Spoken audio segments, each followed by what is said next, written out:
topic is about who is Fintrac. Fintrac is a financial transaction and record analysis center of Canada. Fintrac. It is a Canada's financial intelligence unit that assists all departments to monitor the money laundering and financing of terrorist activity. So it's a totally independent institution from the police and other departments. It works with all institutions to provide them information to make sure that money laundering is not happening. So what is the money laundering? And particularly in real estate, and we're going to talk about how we do as a realtors, how we deal with this money laundering and compliance to Money Laundering and Terrorist Financing Act. So what is the money laundering? The money laundering is the process used to disguise the source of the money or asset derived from criminal activities. The criminal activities generate the revenue and they don't disclose the source of income or money or asset. The profit motivated crimes span a variety of illegal activities from drug trafficking and smuggling to fraud, extortion and corruption. The scope of criminal proceed is significant. I went to Fintrac website and their information, they're saying estimated 690 million to 1.5 trillion dollar US worldwide each year. So this is what you can see, that this can shake the economy of many, many countries. So while the techniques for laundering money are very considerably and one often highly intricate, very difficult to track those the money laundering situation. So there are various stages that Fintrac had advised. The placement involved placing the proceeds of money in a financial system. So this is the guidelines from the Fintrac website. Layering, they may involve converting the proceeds of crime into another form and creating complex layers of financing transaction to disguise the audit trail. So when you are auditing the financial, you are able to track the fraud or money laundering, but they hide that. And this is the guidance from Fintrac website. And the source of ownership of fund. The real challenge is that they can identify the owner of the money who is doing this laundering, moving around the money. Who are the owners? And sometimes is buying and selling stocks, commodities, or properties. And that's where we're going to talk about when we are buying and selling real estate, how we do this. So there is a main reason is preventing the money laundering. The other thing is, what is the terrorist financing? Why there needs to be a mechanism to protect getting the money in the hands of the terrorist. So terrorist financing provides fund for terrorist activity. It may involve funds raised from legitimate source or such as potential donation and profit from businesses, and charitable organization can get involved with that, as well as from criminal sources such as the drug trade, the smuggling of weapons and other goods, fraud, kidnapping, and extortions. So these are the areas where terrorists get the money and they use it for their purpose. So we have to talk about why. Because it is a threat to the security of Canada. So the Fintrac role is to provide CISs, the financial intelligence, to assist the agency in fulfilling their mandate to investigate threats to the security of Canada. So one side, you have money laundering. On the other side, you have a terrorist financing. And then institution, the Fintrac, provide that financial intelligence to the institution who are involved with avoiding such activities. So basically,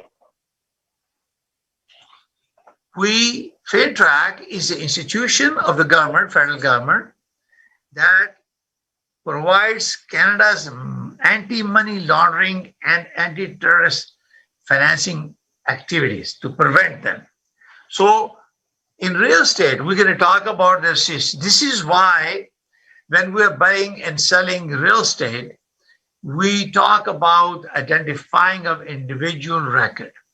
We talk about residential, it applies to the commercial, but because our program is to increase awareness for the consumer, so we can talk about how the real estate agent brokerage will work with you to identify you as an individual buying or selling a property.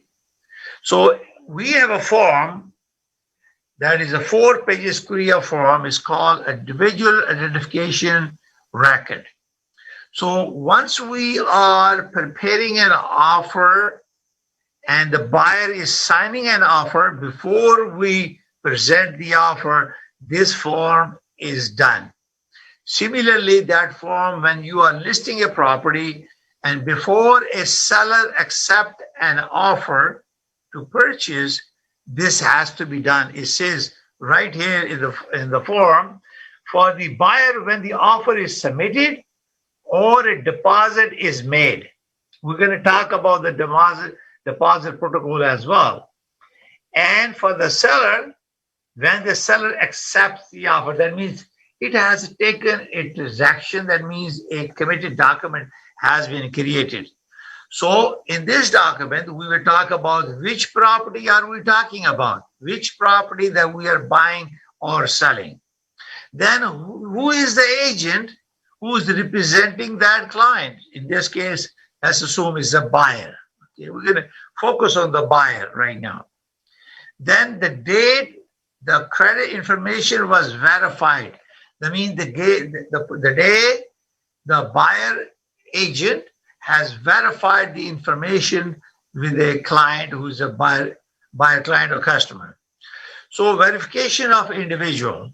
So one of the section we specify there must be completed individual clients or unrepresentative individuals that are not clients, that mean customer, or but are the party to the transaction. Sometimes you have people, client, customer, or people who are giving the money in part of the transaction, but they're not party to the transaction, but they all need to be identified. So first information that we talk about is full name of the person, address of the person, date of the birth, and nature of principal business or occupation. These are the very fundamental basic information that we need to know. Full legal name, how you verify it. I'm going to show you the 3 different documents that you can use to verify that. Address, it has to be a government ID. Date of birth, you have to verify that. And also nature of business, because we need to find out what is the source of income, because you're going to give a deposit and where this money is coming from. So we can verify and tell you that. So there are 3 ways of verifying it. So number 1 is federal, provincial, territorial government issue ID. That's a number 1 ID. So ascertain the individual's identity by comparing the individual to their photo ID. The individual must be physically present unless using technology capable of assessing a government issue photo ID authenticity. So this is why we used to meet personally one-to-one. Now we are using Zoom technology, virtual technology to verify that. This is why that we go there You invite through Zoom, for example, and show me the ID, and I see the ID, picture, the name, and everything. So what type of ID is normally you have a driving license. This is we're talking about Ontario. Ontario driving license is the best ID that you can have, as long as it is valid. We look at the ID, we identify this is ID, driving license, and number on the ID, that means driving license number. Jurisdiction has been issued in the province of Ontario in Canada, country is Canada, then date of expiry. Remember, you have a birthday, so if you have a driving license, date of birth is there, expiry is there, photo is there, address is there. So driving license, for example, for Ontario, is the best ID that you can use to identify a potential client. So, for example, if you don't have a driving license ID, or you're not able to connect physically, personally, or through Zoom, then you have credit file method. That's a second method identified in the Korea form. So ascertain the individual's identity by comparing the individual's name, date of birth, and address information above to information in a Canadian credit file that has been in existence for at least 3 years. So you can pull out a credit report and the information is there for 3 years, you can use that. And that's from more than one source. So you mean that we need 2 sources. If any of the information does not match, you need to use another method of ascertaining client identity. Consult with the credit file at the time you ascertain the individual identity. The individual does not need to be physically present because you are trying to verify a person who's physically not present. That's why you need a second mode. You need to verify through other sources. The third is the dual ID process method. That's the third way of doing it. Complete 2 of the following 3 checkbox by ascertaining the individual ID by referring to information to independent, reliable sources. Each source must be well known and reputable. Federal, provincial, territorial, and municipal levels of government, crown corporation, financial entities, or utility provider. The individual does not need to be physically present. That means you can have a birth certificate, you can have a utility address, or that is coming to or a bank statement coming to that address. So you need 3 different IDs to verify, at least 2, but there is 3. You can fill this out because you're not sure, because you need to confirm the ID, the name, the photo, the date of birth, to make sure you are dealing with the right person. Now, individual identification information record. Now, if you have unrepresentative individual reasonable measure record, that means we need to know if it's applicable. If there is someone who is giving them money and he or she is not part on the deed or sale or agreement of purchase and sale or other information, then you need to find out more steps that you have to take. This is why it's very important about money laundering, that if somebody is buying the property, how they are doing it. It's very important. So the measure taken to ascertain identity, okay? Ask unrepresentative individual for information to ascertain their identity and explain what did you use to identify that person and date on which above measure was taken. So when you talk to that person who is not represented, only complete this section when you are unable to ascertain the identity of unrepresented individual. Let's assume somebody gave the money to buy the property, okay? So that person needs to be identified. Who is that person is, where this money is coming from, what is the source of the money. Good evening and welcome to Realty Coffee Talk and Awaz Entertainment in Canada, around the world. My name is Tahir Qureshi. I'm your host. We are talking about Fintrac and privacy policy. So as a real estate professional, we have the responsibility to verify a client who's buying the property. If the person, any unrepresented person is involved, we need to identify that, there's system in there.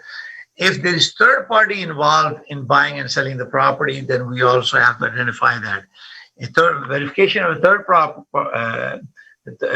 parties only complete Section B4. Take reasonable measures to determine whether your clients are acting on behalf of a third party.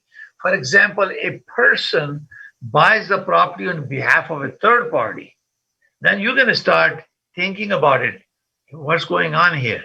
You have to go beyond that normal transaction to make sure there is no party who's involved with this has a vested interest in this transaction. So then you will go and verify third party, and you find out, you do a detailed analysis to verify the third party who's involved.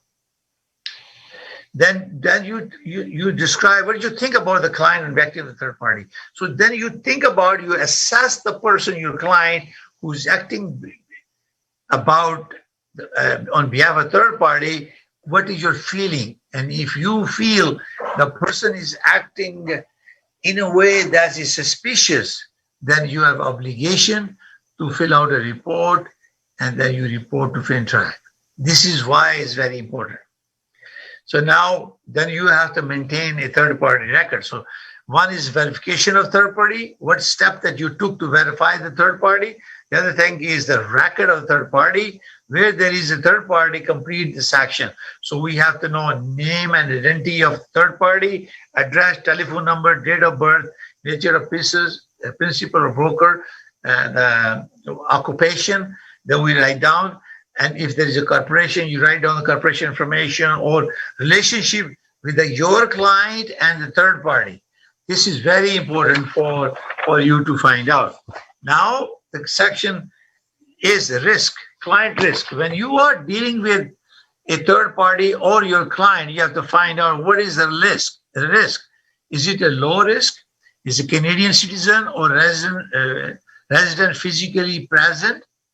Or a Canadian citizen or residents not physically present, Canadian citizen or resident high crime area, no other high risk factors evidence, or foreign citizen or resident that does not operate in a high risk country, physically present.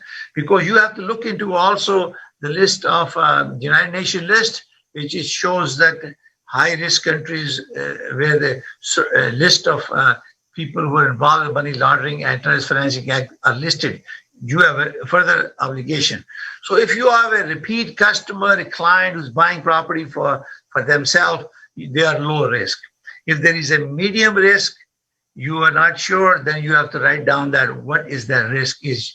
And then if it's a high risk, foreign citizen or resident that operates in a high risk country, for example, a country where the crime is high and they are listed on the United Nations crime money laundering list, then you will have a problem. But you explain that. This form is about explaining, and you have to determine what is the high risk, and you have the obligation under the Fintrac to notify them. Proceed of Money Laundering and Terrorist Financing Act. This is the law that we have to follow. Okay? So we're going to go there. And a business relationship. Example, that party has a business relationship. And the purpose, intended nature of the business relationship, then you see your client and the party that has a business, corporation involved with your client, what is the relationship? And is a residential property, is a commercial property, or residential property for income purposes, or land for commercial use, blah, blah, blah. So these are the additional information you need to do. And then number two is a measure taken to monitor business relation and keep client information up to date. So if you have a suspicion or you have collected this information, you maintain it, make sure it remains current. And if you have to share information to the Fintrac, you will share with them. And remember, I talk about the privacy law. There are certain things, privacy law strictly dealing with information that we collect, use it for doing business only. But when you're dealing with a fraud or money laundering, terrorist finance, you have a different obligation to report to the agency. So that's why it's very important to go to Fintrac and notify them. If you have any question, pick up a phone and call them. They will guide you. As a broker record, I know that how difficult it is, and we have placed certain restrictions. For example, in my brokerage, we don't take cash at all. No, it has to be bank draft or certified check from the local, or EFT coming from the local bank to us, and then we ask them to verify the income. And this is why suspicion transaction. Don't forget, if you have a suspicion transaction, you have an obligation to report. Now, when we are doing buying and selling this real estate, client bring us a deposit, okay, and we are required to receipt of fund record. We use one of the courier forms, the recording of money, and we talk about the property transaction. We talk about the agent who's involved, the date he collected the money, type of money, check, certified check, wire transfer, whatever. Then is in person or electronic or mail. We write that down. And for fund not in Canadian dollar, we tell them what currency that money came in. And then we also amount of the money that came in, and we gain all the information. And then when amount of funds, currency received, date of the receipt of the funds, and type of the fund received, check, certified check, cash, bank draft, e-transfer, wire transfer, or other expense. If anybody bring you deposit 10,000 or more, you have a requirement to report to Fintrac, because they need to identify this money is coming from. My brokerage policy is that we don't deal with cash. It has to be a bank draft or a certified check or a money order from the Canada Post. We do not accept, or wire transfer through the local bank. So these are the things that you have to do. And then it says exchange if it's a foreign money. And now if somebody else institution is providing entity providing other than individual, we need to find out source of the funds, where it is coming from, who is providing it. When a realtor member completes a record of funds received, they must also complete an identification information record at the same time on the individual or entity from whom you receive the funds. Complete the information. So individual record that we went through first, and this record of funds, receipt of funds, it has to be done simultaneously.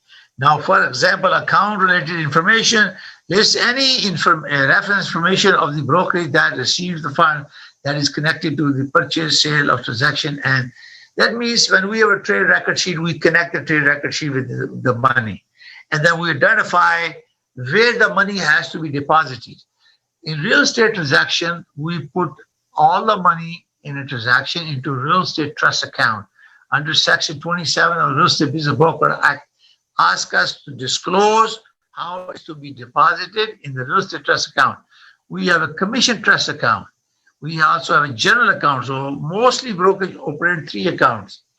One is for transaction. You cannot take money out from real estate trust account unless transaction has been completed, or transaction completed and surplus money go return to the buyer or the seller, depending on how is deposited.